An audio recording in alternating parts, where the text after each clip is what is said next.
आज हम लोग डिस्कस करने वाले हैं इलेक्ट्रिक फ्लक्स। इलेक्ट्रिक फ्लक्स क्या है बच्चों? ये गर्म करने वाला फ्लक्स नहीं है, ठीक है, ये इलेक्ट्रिक फ्लक्स है। इलेक्ट्रिक फ्लक्स किसको कहा जाता है? मान लो कि कोई भी एक चार्ज है Q, ठीक है, ये स्टैटिक चार्ज है, इसको प्लस Q एज्यूम कर लेते हैं कि प्लस Q स्टैटिक चार्ज को हम लोग क्रिएट किए हैं, ये चार्ज को हम लोग रख दिए हैं बीच में। अब ये चार्ज के चारों ओर एक इलेक्ट्रिक फील्ड बनेगा, उसके हर एक पॉइंट पर इंटेंसिटी भी मिलेगा, वो तो हम लोग अगले लेक्चर में सीखे हैं इलेक्ट्रिकल इंटेंसिटी क्या है। लाइंस ऑफ फोर्स भी कुछ सीखे हैं हम लोग।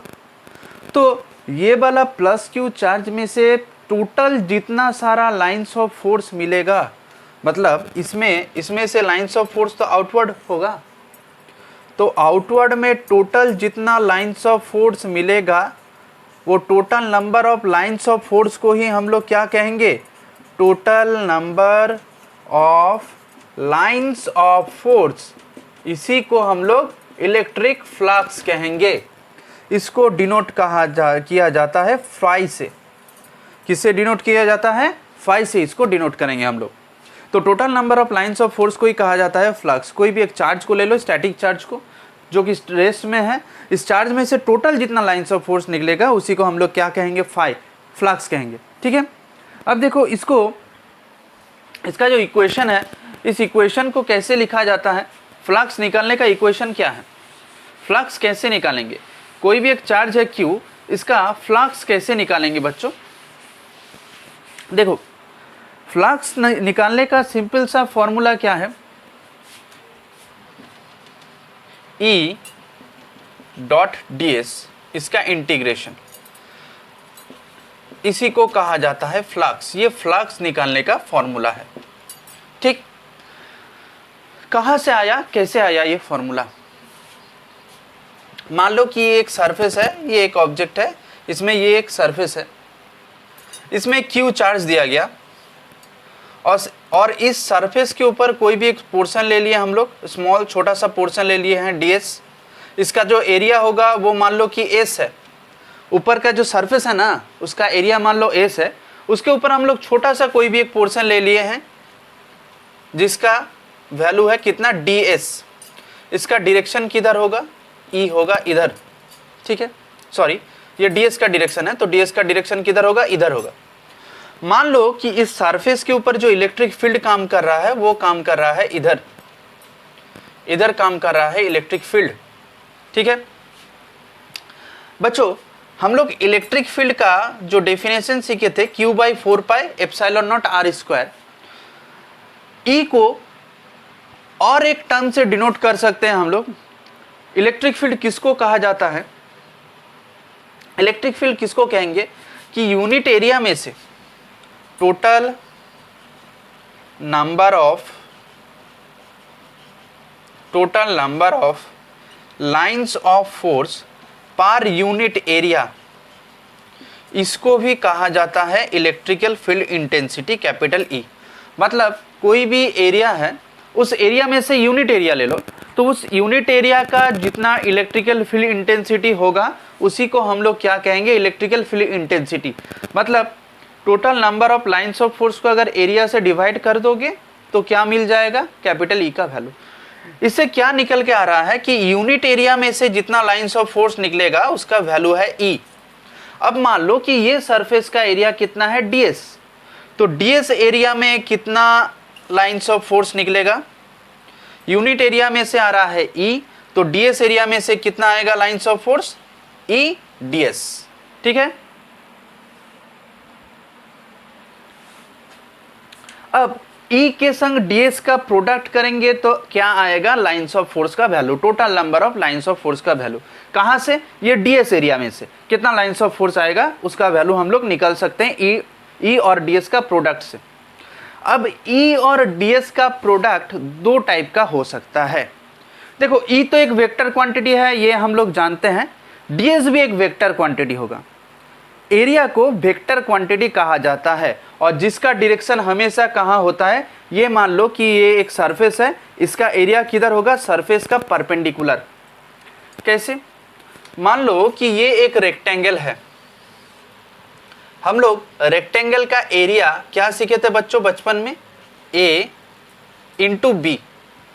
अब देखो ये दोनों का बीच का एंगल क्या है? 90 डिग्री है कि नहीं? तो ये दोनों का अगर क्रॉस प्रोडक्ट कर देंगे तो ये इक्वल टू क्या निकल के आएगा? क्रॉस प्रोडक्ट में क्या होता है बच्चों? A cross B equal to A B sine theta. तो यहाँ पर एंगल क्या बन जाएगा बच्चों? साइन 90 डिग्री, है कि नहीं? साइन 90 डिग्री एंगल बनेगा यहाँ पर। तो ये यहाँ से निकल के आएगा A इंटू बी साइन 90 का वैल्यू। इसीलिए हम लोग बचपन में जब रेक्टेंगल का एरिया निकालते थे तब लेंथ का वैल्यू और ब्रेथ का वैल्यू, दोनों का वैल्यू लेकर प्रोडक्ट बना देते थे और एरिया निकल के आ जाता था। अब देखो क्रॉस प्रोडक्ट में से हम लोग क्या जानते हैं कि क्रॉस प्रोडक्ट का जो प्रोडक्ट होता है वो भी हमेशा क्या होता है? वेक्टर क्वांटिटी ही होता है। और क्रॉस प्रोडक्ट का जो प्रोडक्ट का डायरेक्शन होगा वो किधर होगा? प्रोडक्ट का डायरेक्शन कैसे निकाला जाता है? मान लो कि A और B जो है ये दो वेक्टर है, ये दो वेक्टर का प्रोडक्ट क्या है? AB। इसका डायरेक्शन किधर होगा? इसका डायरेक्शन निकालेंगे कैसे? इसके लिए स्क्रू रूल को लगाना पड़ेगा। मान लो कि A से B की तरफ हम लोग एक स्क्रू को घुमा रहे हैं, मतलब ऐसे करके A से B की तरफ, A इधर है B इधर है, A से B की तरफ एक स्क्रू को घुमा रहे हैं, मतलब ऐसे करके घुमा रहे हैं। तो एंटी क्लॉकवाइज घुमाएंगे स्क्रू को। अब देखो एक स्क्रू रखा हुआ है, स्क्रू को अगर एंटी क्लॉकवाइज घुमाएंगे तो स्क्रू क्या होगा बच्चों? धीरे धीरे ऊपर तरफ आएगा, ऊपर तरफ आएगा तो डायरेक्शन होगा ऊपर। अगर B क्रॉस A करते तो क्लॉकवाइज घुमाते, अगर क्लॉकवाइज घुमाएंगे तो स्क्रू टाइट होगा और टाइट होने से स्क्रू धीरे धीरे अंदर जाता है तो डायरेक्शन नीचे तरफ हो जाता, लेकिन परपेंडिकुलर ही रहता। ठीक है, आया समझ में? तो देखो यहाँ से A क्रॉस B करेंगे, इसका डायरेक्शन कहाँ निकल के आ रहा है? परपेंडिकुलर भी हो रहा है और बाहर तरफ। क्यों? क्योंकि A क्रॉस B करेंगे तो एंटी क्लॉकवाइज घुमाएंगे, स्क्रू बाहर तरफ निकल के आएगा, इसलिए डायरेक्शन किधर होगा? बाहर तरफ। ठीक है, इसीलिए एरिया वेक्टर का डायरेक्शन हमेशा सरफेस के संग परपेंडिकुलर होता है, क्योंकि दो ठो वेक्टर का क्रॉस प्रोडक्ट करने से एरिया का वैल्यू निकल के आता है। तो ds तो बन गया वेक्टर क्वांटिटी, E भी बन गया वेक्टर क्वांटिटी। अब ये दोनों वेक्टर का अगर प्रोडक्ट करेंगे तो क्या निकलेगा? फ्लक्स। तो फ्लक्स क्या है? दो वेक्टर का अगर क्रॉस प्रोडक्ट करेंगे तो प्रोडक्ट आता है वेक्टर, और डॉट प्रोडक्ट करेंगे तो प्रोडक्ट आता है स्केलर। डॉट करेंगे कि क्रॉस करेंगे वो कैसे निकाला जाएगा कि प्रोडक्ट जो है, प्रोडक्ट क्या क्वांटिटी है? प्रोडक्ट अगर वेक्टर क्वांटिटी है तो क्रॉस प्रोडक्ट करेंगे, प्रोडक्ट अगर स्केलर क्वांटिटी है तो डॉट प्रोडक्ट करेंगे। सिंपल सा बात है। अब देखो फ्लक्स का कोई पर्टिकुलर कोई डायरेक्शन नहीं है। एक चार्ज है, ये चार्ज में से चारों तरफ से फ्लक्स निकल के आता है, लाइन्स ऑफ फोर्स निकल के आता है, उसका कोई पर्टिकुलर डायरेक्शन नहीं है। और पर्टिकुलर डायरेक्शन जिसका नहीं रहता है उसको हम लोग स्केलर क्वांटिटी मानते हैं। जैसे कि प्रेशर, फ्लूइड के अंदर कोई भी एक पॉइंट पर प्रेशर चारों ओर से काम करता था, इसीलिए प्रेशर को हम लोग मानते थे कि वो एक स्केलर क्वांटिटी है। सिमिलरली यहाँ पर फ्लक्स भी क्या है? एक स्मॉल चार्ज है, पॉइंट चार्ज है, उस चार्ज में से फ्लक्स मतलब लाइन्स ऑफ फोर्स चारों ओर से निकलेगा। ठीक है, चारों ओर से निकलेगा फ्लक्स, इसीलिए फ्लक्स का कोई परपेंडिकुलर डायरेक्शन नहीं है, इसीलिए फ्लक्स क्या है? स्केलर क्वांटिटी है। अब स्केलर क्वांटिटी रहेगा तो कौन सा प्रोडक्ट करेंगे? ये दोनों का डॉट प्रोडक्ट करेंगे। इतना तो समझ में आ गया कि डॉट प्रोडक्ट किए हैं, इधर वेक्टर होगा। ठीक है, अब इंटीग्रेशन क्यों करेंगे? इंटीग्रेशन क्यों करेंगे कि मान लो कि हम लोग यहाँ पर क्या लिए हैं? स्मॉल पोर्शन लिए हैं ds। फ्लक्स का मतलब है total number of lines of force. तो ये पूरा का पूरा सरफेस में से कितना लाइन्स ऑफ फोर्स निकल के आएगा, मतलब इस एरिया से पूरा इस एरिया से कितना लाइन्स ऑफ फोर्स निकल के आएगा, उसको निकालने के लिए, उसको फाइंड आउट करने के लिए क्या करना पड़ता है? E डॉट ds करना होगा। ठीक है, उसका इंटीग्रेशन करना होगा। इंटीग्रेशन क्यों करेंगे? क्योंकि पूरा सरफेस के लिए हम लोग निकालेंगे लाइन्स ऑफ फोर्स। ठीक है, फ्लक्स का मतलब है total number of lines of force, इसलिए पूरा सरफेस में से निकालना है, इसीलिए क्लोज्ड इंटीग्रेशन हमको करना पड़ेगा। क्लोज्ड इंटीग्रेशन मतलब क्या है? जहां से इंटीग्रेशन करेंगे पूरा घूम के उधर ही वही वाला पॉइंट पर घूमकर आएंगे, इसलिए इसको क्लोज्ड इंटीग्रेशन करें। मान लो कि ये एक रिंग है, नहीं तो ये एक डिस्क है मान लो, इस डिस्क का यहाँ से अगर इंटीग्रेशन करना स्टार्ट करेंगे तो पूरा घूम के यहीं पर आके खत्म करेंगे, तभी पूरा एरिया मिलेगा हमको, इसीलिए यहाँ पर क्लोज्ड इंटीग्रेशन करना पड़ रहा है। ठीक, क्लोज्ड इंटीग्रेशन मतलब जहां से स्टार्ट कर रहे हैं इंटीग्रेशन वहीं पर आके खत्म करना है। आया समझ में इतना तक? तो बच्चों ये हो गया फ्लक्स का वैल्यू जो है ई डॉट डी एस। ठीक है, अच्छा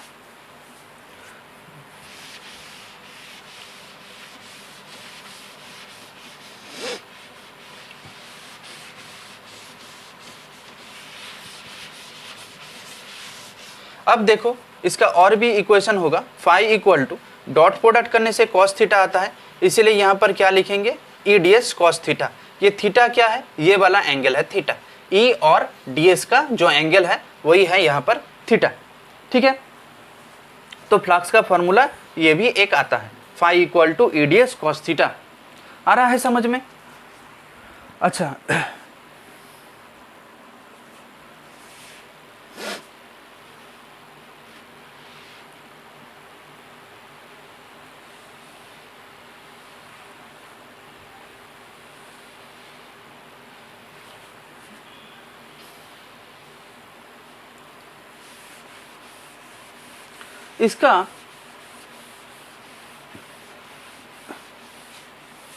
इसका जो वैल्यू है ई डॉट डी एस, इसको थोड़ा सा समझते हैं कि क्या है। देखो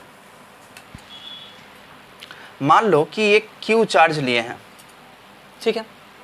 अब देखो इसके अराउंड में एक इमेजिनरी सरफेस को हम लोग ले लेते हैं, मतलब क्यू चार्ज है उसके चारों ओर से मान लेते हैं कि एक सरफेस है। देखो हम लोग अगर मैग्नेट लेते, ये एक बार मैग्नेट है, इस बार मैग्नेट में से देखो इधर से भी लाइंस ऑफ फोर्स निकल के आ रहा है, और देखेंगे हम लोग यहाँ पर भी लाइंस ऑफ फोर्स मिलेगा, यहाँ पर भी लाइंस ऑफ फोर्स मिलेगा।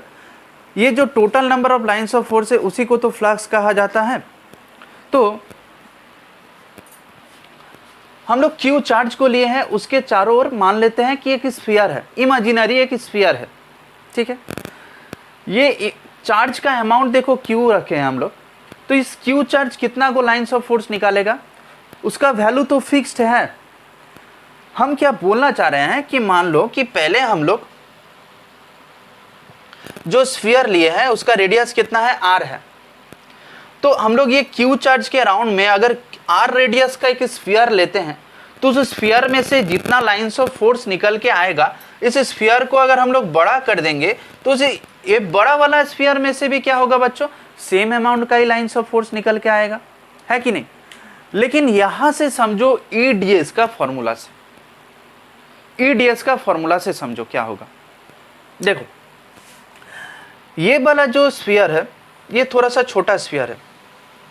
मान लो कि ये वाला पॉइंट पर इलेक्ट्रिक फील्ड का वैल्यू कितना है E1, और इस स्फीयर का एरिया कितना है DS1। तब E1 को DS1 से मल्टीप्लाई करेंगे, मतलब मान लो कि यहाँ पर एक एरिया ले लिए हैं हम लोग छोटा सा, इसका वैल्यू कितना है DS1। अब इसको यहाँ पर E1 इंटू DS1, फिर छोटा सा पोर्शन ले लिए हैं E1 इंटू DS1, फिर छोटा सा पोर्शन E1 इंटू DS1, फिर छोटा सा पोर्शन E1 इंटू DS1, फिर छोटा सा पोर्शन E1 इंटू DS1। ऐसे करते करते हम लोग पूरा घूम कर आएंगे, इंटीग्रेशन करते करते यहाँ तक आएंगे फिर, ठीक। तो पूरा EDS EDS EDS EDS को जोड़ देंगे, मतलब पूरा एरिया का क्या निकल के आएगा, लाइंस ऑफ फोर्स निकल के आएगा। और पूरा जोड़ने का मतलब ही तो है इंटीग्रेशन। देखो जहाँ से स्टार्ट कर रहे हैं घूम के वहीं पर आ रहे हैं, इसीलिए क्लोज्ड इंटीग्रेशन कर रहे हैं। E1 का वैल्यू और DS1 का वैल्यू हर एक पॉइंट पर सेम रहेगा। बोलो क्यों रहेगा सेम? क्योंकि ये देखो स्फीयर का सरफेस है, क्यू चार्ज से सरफेस का डिस्टेंस हर एक पॉइंट से, ये क्यू चार्ज स्फीयर का सेंटर में है, ठीक। तो सेंटर में अगर क्यू चार्ज है, इस क्यू चार्ज से ये सरकमफरेंस का हर एक पॉइंट पर क्या, हर एक पॉइंट का डिस्टेंस सेम है, इसीलिए एरिया 4πr² होता है स्फीयर का एरिया। 4πr² मतलब रेडियस का वैल्यू होगा r, तो r तो सेम रहेगा, फिक्स्ड है, इसीलिए ds भी फिक्स्ड है।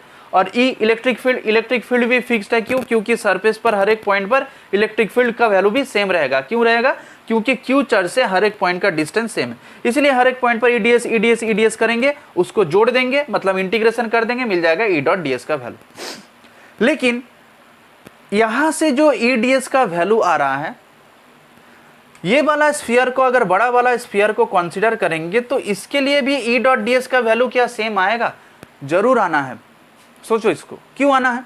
क्योंकि देखो चार्ज का अमाउंट तो सेम है ना, ये वाला चार्ज का क्षमता कितना है, ये वाला चार्ज में से जितना लाइंस ऑफ फोर्स निकलेगा उतना ही तो निकलेगा। तुम बाहर का स्फीयर बड़ा लो या छोटा लो, जो भी लो, इसमें से जितना लाइंस ऑफ फोर्स निकल सकता है उतना ही तो लाइंस ऑफ फोर्स निकलेगा। इसलिए यहां पर भी ई डॉट डी एस का वैल्यू निकालेंगे तो वो सेम आएगा। क्यों फिक्स्ड रहेगा? सोचो, मतलब कह सकते हैं कि कोई भी एक चार्ज के लिए इसका वैल्यू क्या है, फाई का वैल्यू क्या है, कांस्टेंट है।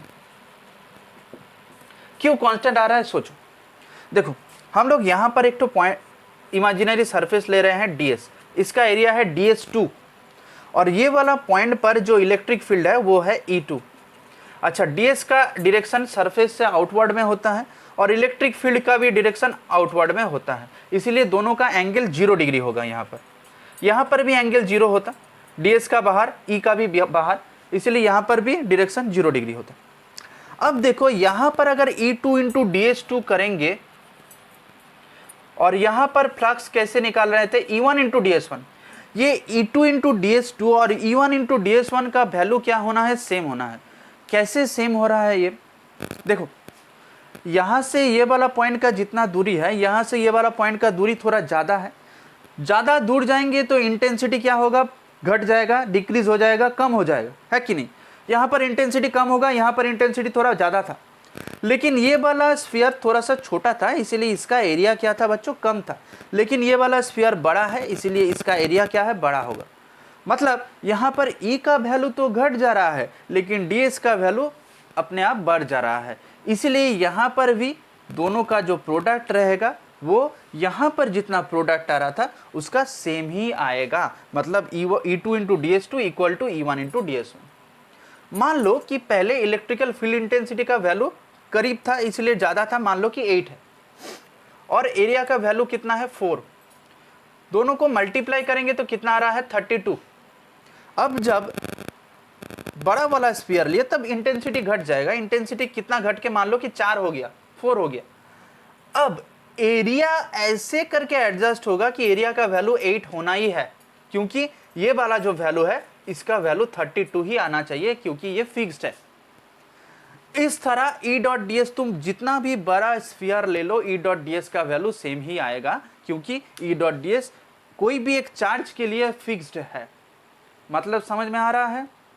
ठीक है।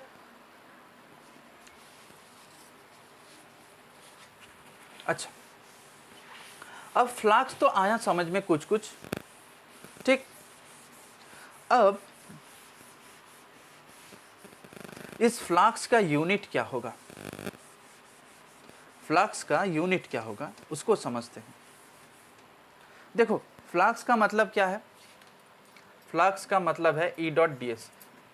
E का यूनिट क्या है, न्यूटन पर कूलम, और ds का यूनिट क्या है, मीटर स्क्वायर। तो आ जाएगा न्यूटन पर कूलम इंटू मीटर स्क्वायर, ये एक फ्लक्स का यूनिट है।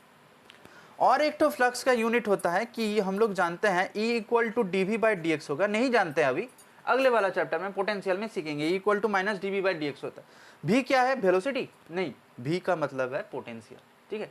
तो पोटेंशियल का वैल्यू आता है वोल्ट और dx मतलब डिस्टेंस, इसका यूनिट आता है मीटर, तो वोल्ट पर मीटर हो गया। अब देखो इसका यूनिट तो वोल्ट पर मीटर हो गया, लेकिन फ्लक्स का मतलब क्या है, E इंटू ds।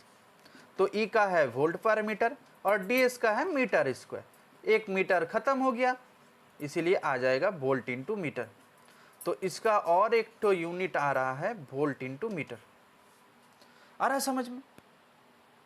तो फ्लक्स का और एक तो यूनिट क्या है, वोल्ट इंटू मीटर, नहीं तो न्यूटन पर कूलम इंटू मीटर स्क्वायर, ये भी तुम लोग लिख सकते हो।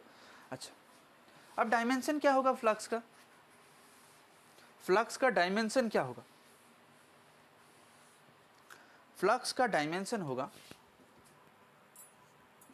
देखो ऊपर न्यूटन है मतलब फोर्स, फोर्स का डायमेंशन क्या होता है, mlt-2। कूलम, कूलम का डायमेंशन होता है a इंटू टी, और मीटर स्क्वायर मतलब l स्क्वायर, एरिया का डायमेंशन है कि नहीं। a इंटू टी क्यों आया चार्ज का, देखो हम लोग करंट इलेक्ट्रिसिटी में सीखे थे क्लास 10th में कि current equal to charge by time होता है। तो चार्ज इक्वल टू क्या होगा, I इंटू टी, मतलब आई का डायमेंशन होता है ए और टाइम का होता है टी, इसलिए ए इंटू टी हो गया चार्ज का डायमेंशन। और न्यूटन्स लॉ से हम लोग जानते हैं कि फोर्स का डायमेंशन होता है ml to the power -2।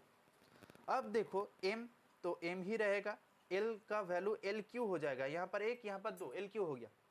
t को अगर ऊपर भेजेंगे तो t टू द पावर -3 होगा, a को ऊपर भेजेंगे तो a टू द पावर -1। ये हो गया फ्लक्स का डायमेंशन। आ रहा है समझ में? तो ये है फ्लक्स का डायमेंशन। ठीक से देखो, छोटा छोटा चीज है ये सब।